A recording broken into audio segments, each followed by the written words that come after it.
The way I think about leadership is leaders have to lead organizations. That means managing people, scaling an organization, and at the end of the day, really have hundreds and maybe thousands or hundreds of thousands of people to pull in the same direction, pull for the same vision.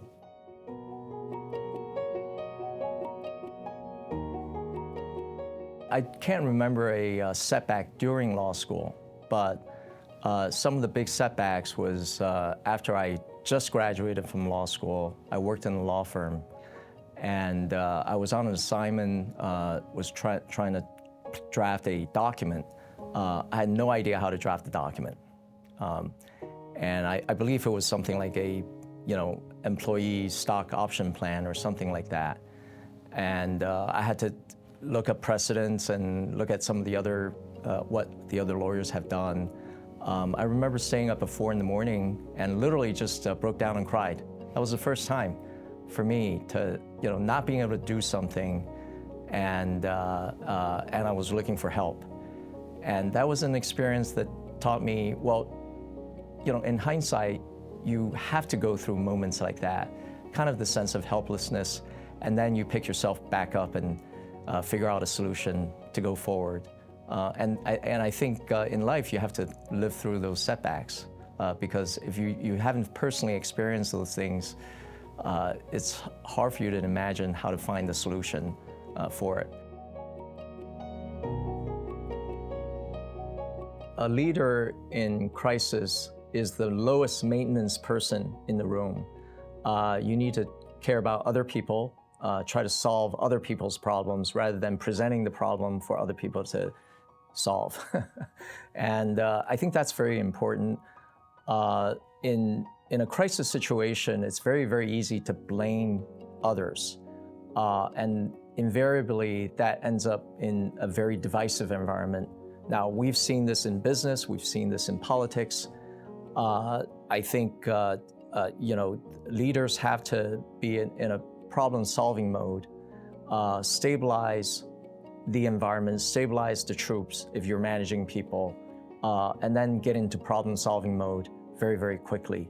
And when you try to solve problems, you tend to unite people, because then they say, okay, our enemy is not this group of people, that group of people. Our enemy is the problem itself, so let's unite and try to solve the problem.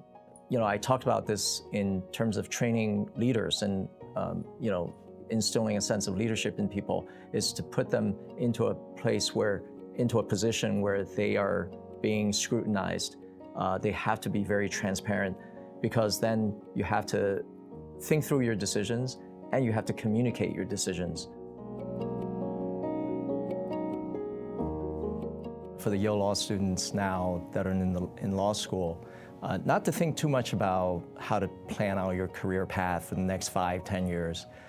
Just seize the opportunity, look at what's ahead of you, what's available to you right now, and learn the skill sets. I think that one of the most important things in law school is to learn how to think critically, how to ask the right questions, and where to look at the issues.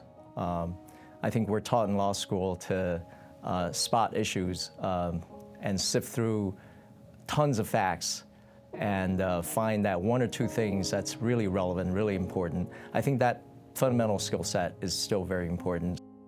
You could have taken a very traditional path. I mean, you took constitutional law, contracts, torts, all those very law-like classes. But what I tried to do was to go outside the law a little bit. I remember taking a course in accounting, in corporate finance. I had an interest in tax law, so I took every single tax courses there was. I don't think a lot of law students take partnership tax law in law school.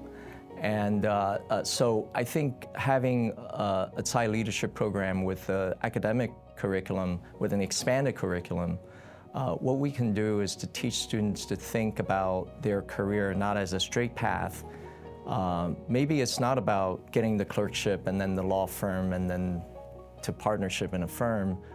Maybe it's about a very jagged path doing something here, doing something there.